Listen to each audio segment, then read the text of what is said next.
Welcome to Ali Fitness Podcast, a weekly production all about bringing health into fitness. Laura Rupsis is a working mother of 4, and after spending 20 years in the financial industry and about 5 years of hard work and planning, Laura was able to leave that world behind to pursue her passion for ancestral health and fitness. Today, she helps others do the same in her role as the Director of Admins at Primal Health Coach Institute, where she is also a faculty member and coach, supporting, guiding and educating new coaches. In her spare time, she is also a CrossFit affiliate, owner and trainer, using Primal Health Coaching herself as a way to add more value, differentiate her box from all the others, and to add additional sources of revenue. And I had to laugh there because Laura is a mum of 4, as I mentioned, and I can't believe she does that all. But Laura, welcome to the show. Thank you, Ali. It's great to be here. Excellent. And I'm also grateful that Erin's come on. Erin Power is also a practicing health coach and on the Primal Health Coach Institute team as well. After spending more than 2 decades in the health and fitness industry and doing everything right, Erin still managed to descend into obesity, pre-diabetes, and metabolic syndrome. Upon healing herself, Erin became completely evangelical about sharing her newfound unconventional wisdom to the masses. With a diploma in holistic nutrition in 2014, she obtained her Primal Health Coach certificate, and today, through Eat.Simple, she helps people achieve an effortless relationship with food. Erin also works as the product manager for Primal Health Coach Institute, offering up her experience and expertise as a successful practicing health coach to continuously develop and improve the course curriculum. So welcome to the show, Erin. Thank you, Ali. I'm so happy to be here. Excellent, ladies. Look, I asked these 2 ladies to come on to join us today because a lot of our listeners actually want to become health coaches. So they've got into fitness and they've started to realize how important health is. And then they've become, just like you two, so obsessed with being healthy and realizing that so many people need help with that and then wanting to help them. Alternatively, they've actually reached out to a health coach or want to reach out to a health coach to get some help. So I'm hoping to ask you guys lots of questions about being a health coach, becoming a health coach. And actually, let's just start. What is a health coach?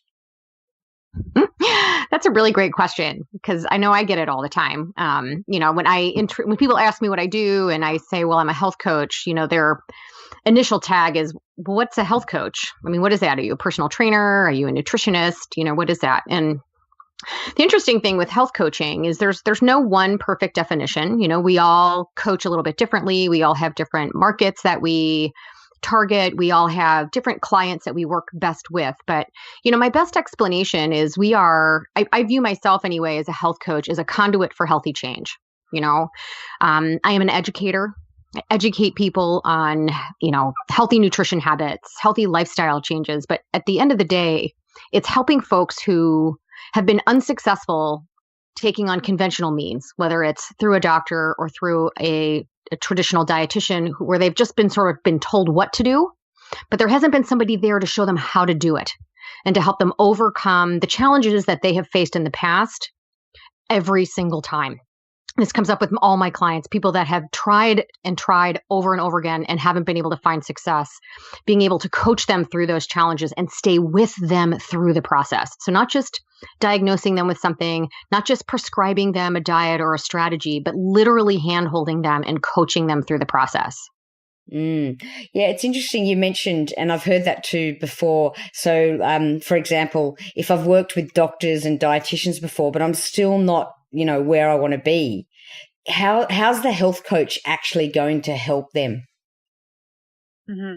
That's a great question. I'll just jump in there. So I think what it comes down to is, like Laura touched on, is the action steps, the actionable tactical piece of that. And I think, I have tons of respect for licensed health practitioners, doctors, dietitians. I want my clients to trust their doctor, trust their diet, trust their health practitioners. I think that's important. However, there's something lost in the translation between what to do and how to do it, like Laura mentioned. And truthfully, what we end up doing is navigating our clients through these changes they've been told they need to make, but actually implementing them into their actual real lives. And so, like Laura touched on, there's this element of hand-holding, which is a nice way of saying it. You think about a client who's navigating their life, their work, their family, all of their stresses, all of their struggles, the realities of life, and they've been told to embark on a new diet and lifestyle practice. But they have to figure out how to mesh these things together. And quite honestly, doctors and dietitians don't have time for that. They don't necessarily have that kind of connection to the client. And I think that's the opportunity for the health coach. We get so connected to our clients, and we're really nurturing and navigating them down the path to change as it pertains to their life. That's the missing piece, I think. Absolutely. So effectively, you're hand holding. Laura, is there anything you'd add to that? Yeah, and so hand-holding is part of it, but the other part of it is helping the client sort of get out of their own head. So, for example, I had a coaching call with a woman who's really just struggled from week to week. And every time I get on the phone with her, she puts herself down every single time. It's as though she just can't buy into the fact that she can do this. And so our last call, it was about Christmas. Hey, I know the cookies are going to be there. I know myself, I'm going to eat the cookies. And it's having to stop her mid-thought and talk her down from that. Why do you say that? Well, I do it every year. Well, I understand you do it every year, but this year is a different year. And what can we do? How can we intercept that thought pattern? How can we intercept that by changing the environment a little bit to help you actually achieve success? And then we talked through troubleshooting how she was going to get around this, obstacle that she's perceived for herself as Christmas, a time when she wants to be able to celebrate and always has with food.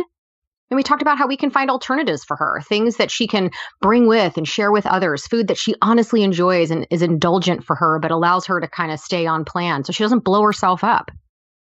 So it's the mindset and the change of environment is the part that's huge, that is missing when you don't hire an actual coach to help you through this. Yeah. It's that piece around, like, again, not being given the tools to understand why and how we're doing things. And so like that's a great example, right? We're recording this the week before Christmas, whether, that's just to put it in context. This is the most nutritionally difficult week of the entire calendar year for people. Yeah. And it's so interesting. I'm having the same conversations with all of my clients this week. And by the way, like, zero judgment on that. I mean, how many times have we been on the phone with our clients this week and answered the same questions about the cookies and about the boxes of chocolates and the whole 9 yards?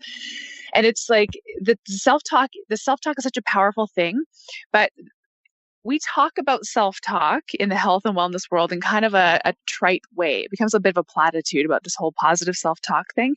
But what it comes down to is this identity-based change. And so Laura's client identifies as a woman who cannot help herself around cookies. And so I think what we get to do is we get to paint a picture of a new identity and help people step into that new identity. And what if you spoke about yourself in a different tense? Like, I am the kind of person who chooses XYZ at Christmas, and I enjoy a cookie, and I can have 1 or 2 cookies. People there's this element of intuition that we've lost touch with because we've been told what to do for so long. Do this, do that, be consistent, be disciplined, without any care or attention to who we are and why and how we behave the way we do around food. I think we're really lucky as health coaches because we get to connect with people on that deep level and have great conversations with them, like Laura did with her cookie client. That totally makes sense. And obviously, people don't have access to their doctors and dietitians like they would their health coach, and I guess that's one of the major factors. Erin, I'd like to ask you too: how different is a health coach to a life coach? Well, I think the big difference, truthfully, is only in some of the real specific tactical pieces of what we're delivering. Now, to be honest with you, so at Primal Health Coach Institute, we have a masterful life coach on our staff as our coaching director. That's Christine Hassler. And what I think is really interesting about life coaching, which, to be honest with you, is something I'm really unfamiliar with. I had been very unfamiliar with life coaching as a practice until I started connecting with Christine. And in the actual practice of delivering coaching is not much different. The real difference is that we're specifically focusing on health transformation. But not only health transformation, it's health transformation in the context of your life, where I think life coaching is just broader. It can be health, it can be career, it can be family, it can be, limiting beliefs about anything in your life, where we're just a little bit more, I guess, drilled into the health practice. But coaching is coaching. Mm-hmm. We all need it. Everybody needs a coach, I think, whether we believe it or not. Whatever kind of coach that is, a health coach, a life coach, a business coach, insert coach type here. And being coached, like on the consumer end, being coached by somebody who's really nonpartisan, who doesn't know you or is not judging you, is just encouraging you to think differently. There's incredible transformational value in that, regardless of the type of coaching that it is, if that makes sense. Interesting. And Laura, do you find, though, sometimes you feel like you are a life coach, that you do have to delve into other areas of their life in order to help them with their health? Yeah, absolutely. Because as a health coach, and maybe this is kind of what differentiates us from nutritionists and dietitians too, is we deal in a lot more than just food. It's every aspect of your life that's going to impact your health. And I've worked with folks several times who, their eating patterns really, it's fine. Maybe we can make some tweaks, but that's not really the biggest issue. The biggest issue is that they're getting by on 5 hours of sleep a night because of whether it's too much stress, a job that keeps them up too late, or just other sort of lifestyle habits that are coming from someplace else, right? That the root of, I see this all the time, people that have a problem losing abdominal weight or have immune system problems, chronic headaches, and a lot of it comes from this other stressor in their lives that's disrupting other things. And so it's having a deeper conversation as to helping them really understand the root cause of this and how we can help solve for that, mitigate it, or maybe change it entirely. I think one thing that's interesting, if you think about the three of us chatting here, we're all health nerds, and we've probably all have the same books on our bookshelf. However, our clients don't. So to tell your client that, hey, you know what, you're stressful, the unmanageable stress at your job or in your family or your poor quality sleep is actually, in my opinion, as your health coach, what's holding you back from losing your abdominal weight. We know that, but to a client who's been bewildered by this insidious abdominal weight gain, that's a revelation. Right. I mean, they're really going to feel thankful and appreciative and gratitude for you for uncovering this mystery for them. Yeah. I do think that it's interesting when you are a health nerd, as I keep saying, it's difficult to see and to imagine and to relate to what clients and what health consumers are struggling with. So I think that's why it's really wonderful when we can connect back, like we did in our intros, where you shared, Ali, all of our, Laura and myself, our health woes that brought us here. I mean, for us to be able to connect back to what helped us transform in a larger health picture is really transformational to coaching clients. Yeah, excellent. And so what does it look like to be a health coach? Like, can you give me an example of what a day in the life would be of a health coach? Yeah.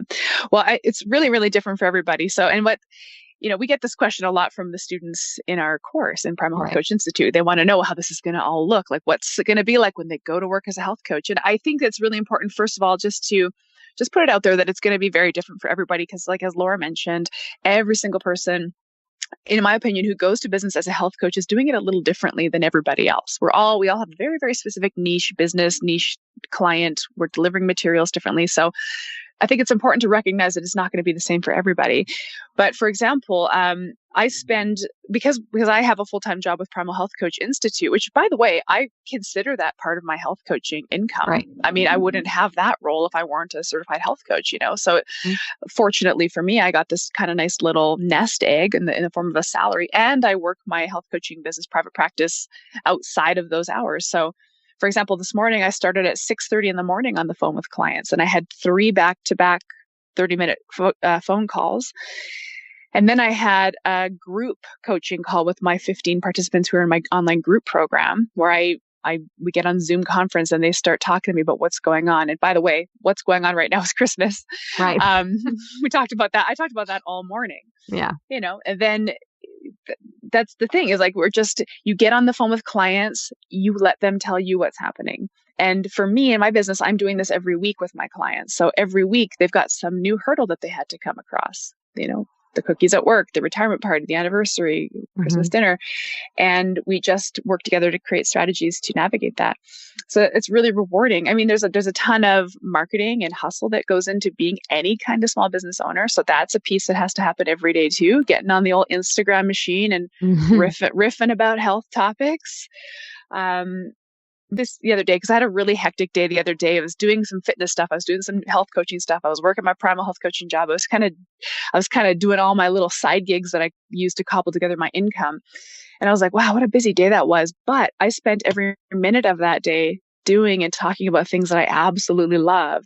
And I still have those pinch me moments. Right. Am I making the same money I made when I was an executive at an advertising agency? Man, not quite, almost, not quite, but almost.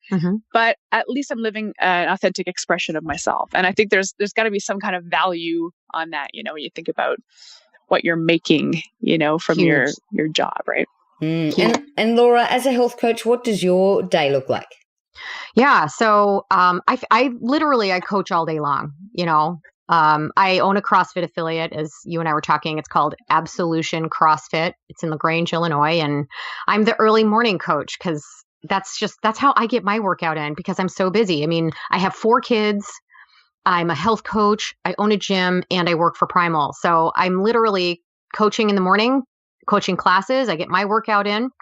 I sometimes have some health coaching calls either in the morning. Sometimes I take a midday break and have calls with my own clients or in the evenings when I have the time. But then I'm also coaching other people that are interested in becoming a coach.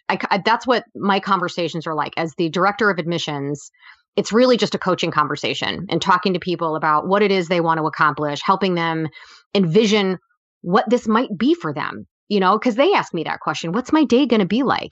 Everybody tags to this sort of preconceived notion as to what a career, what quote unquote work looks like and feels like. And the beautiful thing about something like this is you can tailor it to how you want to live your lifestyle. That's always my next question. Rather than answering the question, oh, well, here's what my day looks like, or this is what it could look like. It's, well, what do you want it to look like? How many hours a day do you want to work, ideally? When do you want to start? What kind of conversations do you want to have? Do you see yourself working one-on-one with people? Do you see yourself up and giving workshops and speaking to large groups? Do you see yourself writing a book? Or do you see yourself running group classes? Like, what do you envision for yourself? Because then you can literally build your practice from the ground up to model the lifestyle that you want to have. And Erin, do you find that a lot of people that come through the course end up sort of combining, like both of you have done, 2 different things to make, I guess, a full-time salary? Or do you see a lot of people come through and then they become a health coach full-time and that's their primary income? I guess if I had to, take a guesstimate at that, I would probably say the former. I think our graduates, come out of school ready to coach people but they're also working on building their business, right? Which takes a lot of time. We always tell our folks, give it a couple of years. You got to build up some momentum. You got to build up some content. You have to build up a bit of cred. And so while they're building all that cred, they're taking clients here and there, not maybe at the pace they were hoping. And they're finding other ways. We have folks who are, like Laura mentioned, like reaching out, doing workshops, hosting group programs, doing challenges, like finding different ways to just sort of, again, cobble together income, hedge their bets a little bit financially while they're building a health coaching practice. But honestly, having said that, I just talked to a gal yesterday who graduated our course and like opened an office in her town and is like steady belt clients at her office. It's like, okay, that's a real like pure expression of a health coach just sitting at a desk, coaching people. People are doing it. So it's like, it's very difficult to define whether, one or the other is the approach because people are doing literally everything. Now, I like wearing lots of hats. That's exciting to me. I think that's more fun. That's the kind of attention span I have. So I want to be able to do 10 different things. That doesn't appeal to you, though, if that's not the kind of person you are. You can make a very focused health coaching business right out the gate. We've had graduates do that. We absolutely have. I mean, Erin and I have that in common. There's a lot of different things we want to be able to do. And I have to literally tell myself no. When another opportunity comes, I have to be like, no. You have no spare time, Laura. But that's my personality. That's Erin's personality. And for folks that want to be able to focus on a one-on-one coaching model, it's doable, and I tell everybody, especially when they're calling in and they're just trying to get some expectations on what to expect. I tell everyone, look, expect to give it 3 years for you to go from zero to supporting yourself as a full-time health coach, depending on the income you need, how much time you can spend devoting to it, and whether you're following what we tell you to do. Because in the course, we literally handhold people through how to build the foundation of your practice, how to build your brand, how to do your marketing. If you're doing all the hard work, you can probably actually get there a little bit sooner than it took me, and from what it took Erin. But, I don't know about you, but I've started 2 businesses. I've been in finance where I had to start territories over again. There's something magical about that 3rd year where it's a game changer and you're like, all right, this is doable. I was just going to say that, what's funny is that because health coaching is new and it's on the upswing big time, right? So we've got, Laura talks every day to people who are like, can I really do this? Like, what's the reality here? Truthfully, if you get to a point in your life where you're like, I need to change, I need to live some kind of more authentic truth. The work that I'm doing isn't fulfilling me. I want to help people. If you have any of that messaging going through your brain that inspires you to pick up the phone and talk to Laura, well, you're looking to change anyway. You're looking for a career change anyway. So whether you decide to become a health coach or decide to become a ski instructor or decide to become a dolphin trainer or whatever late in life career choice you decide to make, if it is a late in life career choice, or if it's your first ever career choice right out of high school or college, you're not going to knock it out of the park immediately. Like that, I don't know. I think we just have to manage the expectations. Like anything you try that's new is going to have a period of adjustment and growth. And there's a lot of, managing expectations around that. I believe that health coaching is about to be as viable a career as like tax accounting, as far as I'm concerned. Right.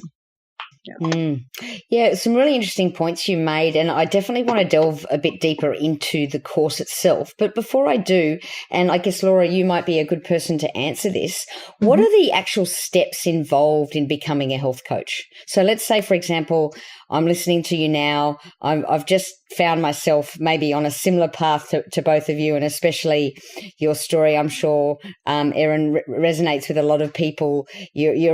You're doing all these things and you're doing it right, but then nothing's working and you're getting sicker and sicker. And then all of a sudden you come across the way that works, and then you just want to share that with the world.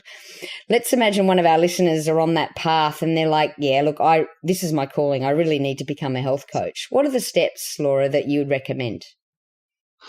Oh, wow. So, everybody's going to have a different path, clearly. The first step is recognizing that you want to be a part of this, right? That was when I first started. I didn't really know how this was going to manifest itself, but I knew the direction I wanted to go. I knew that the career I was in was part of why I was unhealthy in the first place, and that I was able to get well despite it. But I wanted to make that transition. So you have to recognize, like Erin said, you have to recognize that desire for change and be committed to taking that step, and be committed to taking the next step and then the next step. You don't necessarily have to have every step laid out perfectly, but you have to commit to forward progression. And the first step there is finding a program that's going to give you the training you need. Legally, health coaching is an unregulated, unlicensed industry. Anybody can go out and hang a shingle and call themselves a health coach, right? Health coach Laura with no training, no credential, nothing. And I've known people that have done it. Whether you'll be successful or people will hire you is another story. But what I believe, the reason I think you really kind of need to have some training and a credential is a couple of things. To Erin's point, Erin had mentioned just what a big upswing health coaching is on at this point. More and more people are learning what a health coach is, and they're going to want to know more about your background and where you trained, especially if they've recognized that a health coach is something that they want to hire, and there's probably a couple in your area. So you need to find a program that resonates with your foundation, what you believe in, and is going to provide you with the training you need. What do you really need to learn how to do? There are people that are already coaches that maybe they don't need a coaching credential, but they really need to understand the science better. There are a lot of programs out there that really don't dig into the health sciences at all. They don't really dig into nutrition science at all. They talk in very broad terms that people will graduate from that program and they feel like, well, now I feel like I need to go take a physiology class or a biology class or something, because I don't really understand how the body works. So if that's what you need, then you need to find a program that's going to provide you with that. The other thing I find is you need to understand, particularly if you want to go out on your own and have your own practice, you need to know what it means to be a business owner and an entrepreneur and have some training under your belt on how to do that. Because I don't know about Erin, but when I first started, I had no idea. And the program I initially graduated from did not offer that at all. And I spent 2 years spinning my wheels trying to figure that out. So you need to find a program that is A, rooted in what you believe in, and B, is going to provide you with the training that you really need to be successful. You need to be able to identify your own weaknesses. So do you feel you have the knowledge to effectively, help people as far as influence metabolism and really understand how their body works? Do you have the training on how to actually coach people? Because we see this all the time, even with our own coaches. We tend to default to just tell them what to do mode. A client will ask you questions and what have you, and we get stuck in this, mode of teacher, not coach. And those are two different things. So you really need to build that coaching skill set. Some people are just natural at it. A lot of people need to really understand that coaching is more about listening and asking questions than it is about telling. And then from there, we can make you the best coach you can be. But if you are incapable of starting a business, running a business, making it profitable and earning income, you're not going to get anywhere. Mm-hmm. So you need to identify where that training is going to come from. Okay. And then I think you also, even this is before you ever even graduate, get out there and talk about what you're doing. Make it clear to those who are around you what you're doing, why you're doing it, what you hope to do. Start building a following, start building a little base of cheerleaders around you or potential clients around you from the very beginning. Start talking about that brand and set yourself up to success. We also talk a lot about sharing information. I do not charge people for information ever, right? What I'm charging people for as a coach is my time, the coaching, the expertise, the guidance. I mean, they can get information for free anywhere. They might as well get it from me, right? And putting my foot forward and becoming a thought leader or a trusted resource, if you can lay that foundation, the training, the education, sharing information, becoming a thought leader, the rest is going to kind of fall into place for you over time. So I guess, Erin, as a product manager, what is it about Primal Coach Health Institute that sort of differentiates themselves between the other programs? Because I know when you guys started, there weren't so many sort of coaching programs, but there seems to be so many out there now. What is it that's, I guess, sets you apart? Yeah.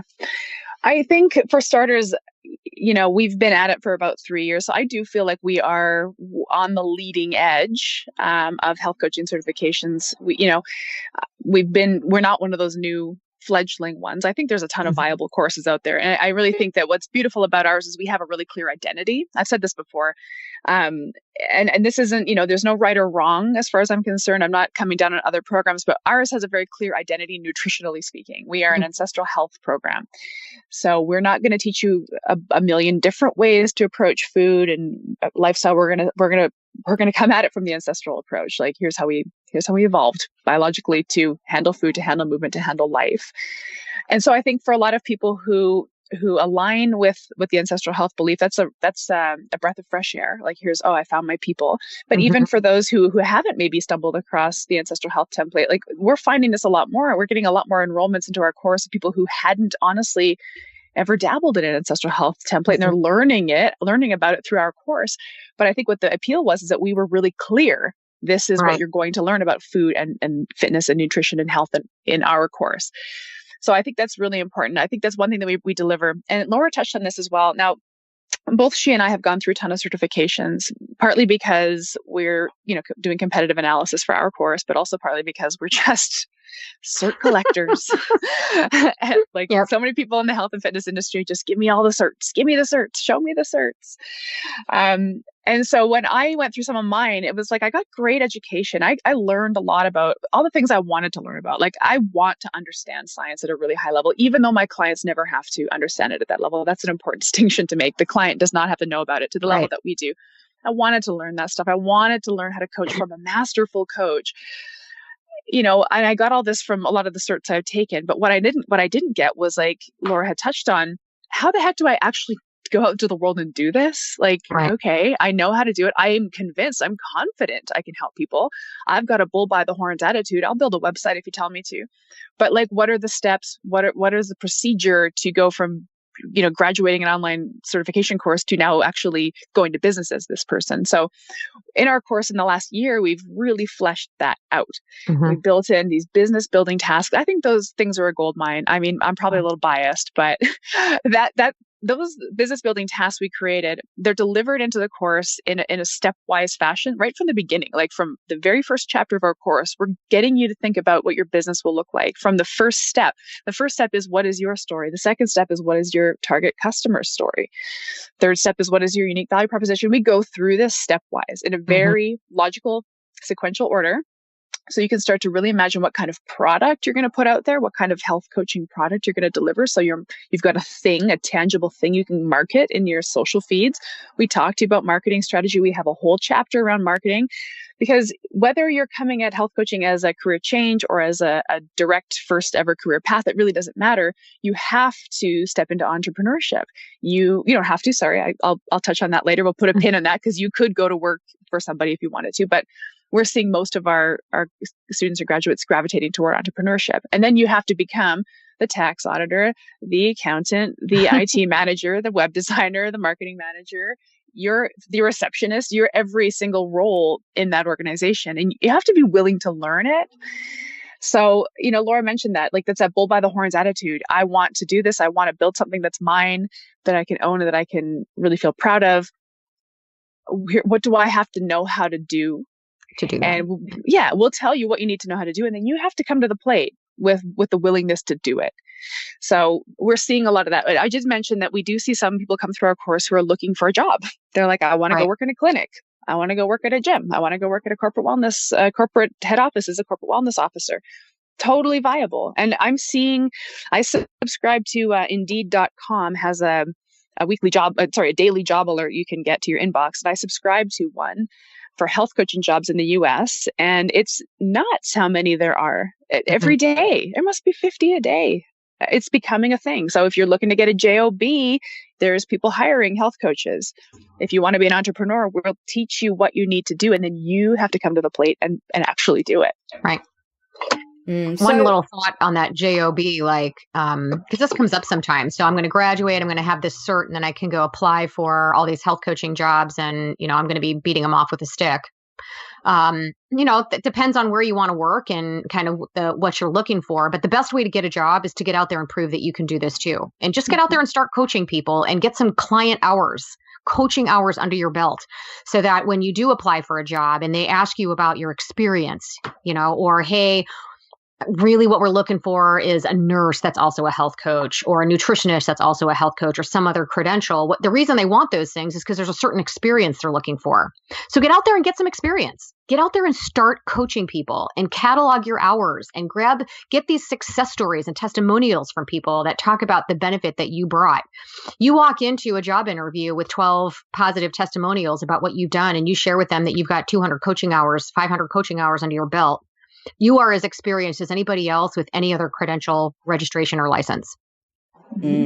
So just to summarize then, PCHI, it sort of differentiates itself in that it not only offers the science behind everything and, I guess, trains you with education, it also teaches you how to actually coach, and then on top of that, how to market, and then how to actually run a business.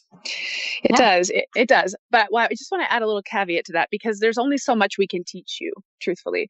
It's an online course, so we can give you the basics, the foundations of what you need to put into place as a potential small business owner. We have tons of examples and case studies of ways that this has worked for people. But the big piece that I feel like I just need to reiterate is that you have to bring something to that relationship. It takes two to tango. We'll meet you halfway. We'll give you as much knowledge as we can. You need to take that knowledge and then do something with it. Clients are not going to just ring your doorbell because you graduated our course. You got to put that work in. And honestly, like as the product manager, I probably am a little bit too vocal about my opinions on that subject. I really want our graduates to feel brave, bold, like put yourself, get out of your comfort zone. Guess what? This sounds a lot like health coaching. Like when you get with a client and they're uncomfortable because they're trying something new and they don't know how to do it and they don't have no idea why canola oil is bad for them. That's no different than somebody stepping into entrepreneurship. So if you're not confident enough that you can make a big, bold change in your life, then how the heck are you going to impose that confidence on a paying health coaching client? Now, Laura touched on this as well, too. One thing we're pretty adamant about we're becoming more adamant about in Primal Health Coach Institute is this sort of idea of needing to have some credibility as a coach. So Laura touched on this, go to business, start coaching people, coach people one-on-one, even if that's not your desired business outcome, because most people want to know how to scale their business. Like as soon as they graduate, they're like, okay, how do I scale this? It's like, whoa, you don't even have anything yet. You have to have this to scale. Yeah. So we're really starting to vocalize that more. Like we need you to get out there and just coach some people, 10 people, 12, like Laura said, get a little roster of successes under your belt. Then you have something to go to market with, whether you're pitching for a job at a clinic or whether you're pitching a group online program or whatever the case may be. There's really a sense of pounding the pavement you kind of have to do when you graduate. And so I would like to set that up for people who are considering it. It's, prepare to do that work. And we will give you educational tools to set you up as best we can, but you got to come to the plate. You got to meet us halfway. Well, I think that's like any course, isn't it? It's what you put in is what you get out. So I'm glad you reiterated that though. And I guess I wanted to ask you, how important do you think after the course is finished, offering that support? Because one thing that I loved about the course was the ongoing and amazing support from the other graduates and just the continuous communication. I absolutely love our community. I think our community is one of our greatest treasures is our community. Right. I really believe that. And I absolutely love those people. So we have that we have a rich Facebook group, private group of students and graduates. We host webinars every month, Laura and myself too, as well as our coaching director, Christine Hassler. We're communicating, we're talking, we're spending time with each other, bouncing ideas off each other. That's, I think, one of the benefits of having a focused message, of having a focus. Like we have this ancestral health focus. We're all ancestral health coach, sort of ancestral health nerds. We can get in with our peers and have these great conversations and bounce ideas off each other because we're all speaking the same language. And it's just an incredible level of support. I think you'll get that in a lot of courses, to be honest with you, that support piece. But we're really working hard. And I personally think it's again, one of our greatest treasures. I'm looking for ways to leverage that community even more and more and more because it's so warm. It's so welcoming. It's so needed. It makes you feel like you're not this little lone boat floating on a giant sea. Right. Right. I love that you touched on that, Ali, because I can't say enough good things about our grads and students. They're just awesome people. The other thing that I'm very impressed about too is the ongoing education, not just for the people still doing the course, but for the graduates. So you have this mastermind group that is continuously run and I know Mark Sisson attends and it's just everyone that goes just raves about it. So you not only offer that, but then whenever you add anything to the course, you let the graduates go in and check out the new stuff, and they've always got access to that. How have you found the response to that? Really positive.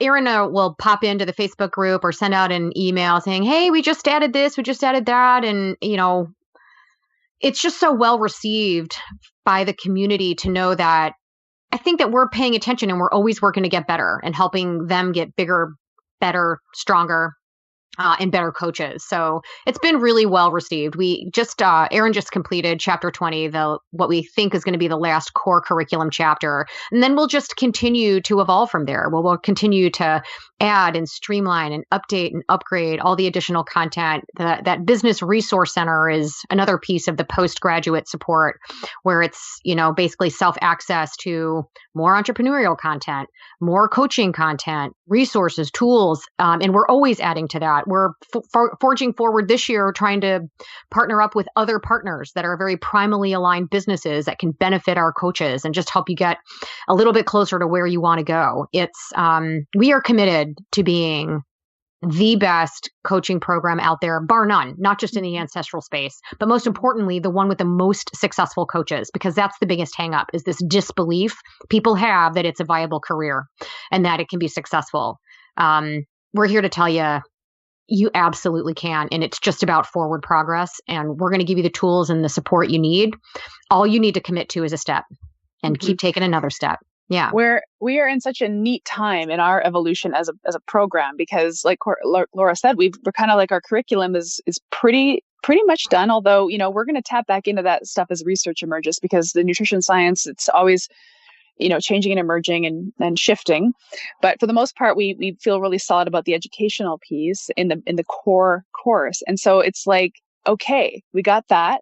Now, what are the extras we can bring? Like, what is the next level stuff we can bring to really make, like Laura said, those successful coaches? That's what we want. We want like really successful, proud, passionate coaches operating perfectly in scope around the world, helping people, changing lives. Like, I really believe we're a little battalion of foot soldiers, and we're at the stage in our evolution as a course where we can go to that next level and explore things to make a richer experience for our graduates, our practicing coaches. It's not just a school; it's a community of practicing coaches that we're nourishing. Right.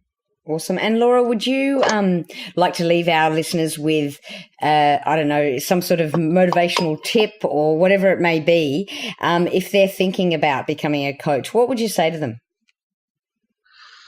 So, I mean, if you're just thinking, gee, I wonder if, the first step is to just have an honest conversation with somebody who's been there. And to explore it and give it a shot. And what I tell everybody, first of all, is enrolling here, any program really, but enrolling in something that's going to educate you and train you is not a risk. It's an investment. It's an investment in you. I have never, ever once regretted investing in myself. There are some investments I've made for myself that could have been better, or maybe I thought I paid a little too much for a course I took or what have you, but I never once regretted taking it, anything I learned there, because every single opportunity that has come my way that's gotten me to this point has been a direct result of an action I took and an investment I made in myself. So getting an education, finding out more about what this is all about, and taking a step in that direction is not a risky proposition. Where things get scary is when you're actually successful at this. And now you're in a position thinking, well, holy crap, I'm as busy as I want to be. Now the next step is, how do I exit that other career? That's the scarier part. That's the riskier part. And we can help you through that process too. But enrolling in the course, seeking the credential, helping other people, and making something out of this passion you have, that's not risky at all. And we would encourage you to just give me a call, send me an email, ask whatever questions are on your mind, and we're going to be honest and open and frank about what you can expect and help you determine whether this is the right course for you, or maybe it's not. Maybe something else is a better fit for you. Awesome. And Erin, is there anything you'd add? Well, I think that as adults, we get a little too pragmatic sometimes, and we feel like we can't trust our gut instincts. And I used this example in a long time ago, Lauren. I did a video about how to leap from your professional fancy bigwig career into something unknown.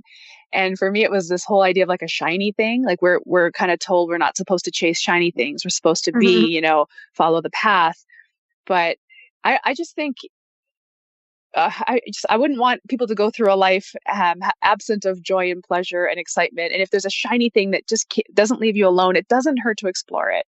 And you're not a bad grown up if you chase a shiny thing. It could be, it could emerge into something beyond your wildest dreams. I know my health coaching practice did. I know that when I started taking these certification programs 5 years ago, I never envisioned I'd be where I'm at right now. I'm blown away. And now I can set my sights on greater and greater things. Mm-hmm. Like I'm looking to thought leadership. And you better believe that 5 years ago when I got my first certification, I wasn't going to imagine myself as a thought leader, but now I can actually see that. I would hope people would follow passions because life is too darn short. Excellent, Erin. And that's so true. You just don't know where it's going to take you. I must admit for myself, a couple of years ago, I did the course and it just grew unbelievably quickly. And now I employ a couple of other Primal Health coaches and have a great business. So I totally hear you. And it's just about making that first step and everything else will just follow along. And I really appreciate you guys coming on and giving us all that advice. And obviously I'm going to put your phone number, Laura, in the show notes so that people can call you. Yeah. And before I let you guys go, I've got to ask you a bit of a personal question. I'll start with you, Laura. Do you have a tattoo? I do. I have two. What are they? So I have my wedding band tattooed on my finger. And part of that is because I own a CrossFit affiliate. I lift weights and I can't wear a ring to the gym. I'll rip the skin off my finger. And I was just walking out of the house all the time. I never remember to put my ring on. So I wanted it tattooed on my finger. And then I have a butterfly on my left shoulder to represent my grandma. My grandparents in general, because as a kid, they lived right off of a golf course and they had this huge field of clover in their backyard and it was always filled with bees and butterflies. And I remember going out into their backyard and chasing and trying to catch butterflies. So it reminds me of my grandparents. So that's what I have. Awesome. And Erin? Well, I actually have a removed tattoo. I had a tattoo on my shoulder that I got when I was 17 years old and I thought I knew myself. So I got this superhero symbol on my shoulder. I drew it. I painstakingly agonized over this drawing of the superhero symbol and I had it tattooed on my shoulder and then I immediately hated it. And I hated it for about two decades roughly. Yeah, probably about till I was and I started getting it lasered off about 6 years ago. And I'm here to tell you, kids, let me tell you, laser tattoo removal is 20 times as expensive and 20 times more painful than getting a tattoo. So you better think twice. Okay, there you go. Cautionary tale. Erin, what about you, Allie? Erin, you're not alone. I believe that a few of my guests have actually had theirs removed. So awesome. Look, thank you guys so much for coming on and telling us about your tattoos as well. Thank you. You're welcome.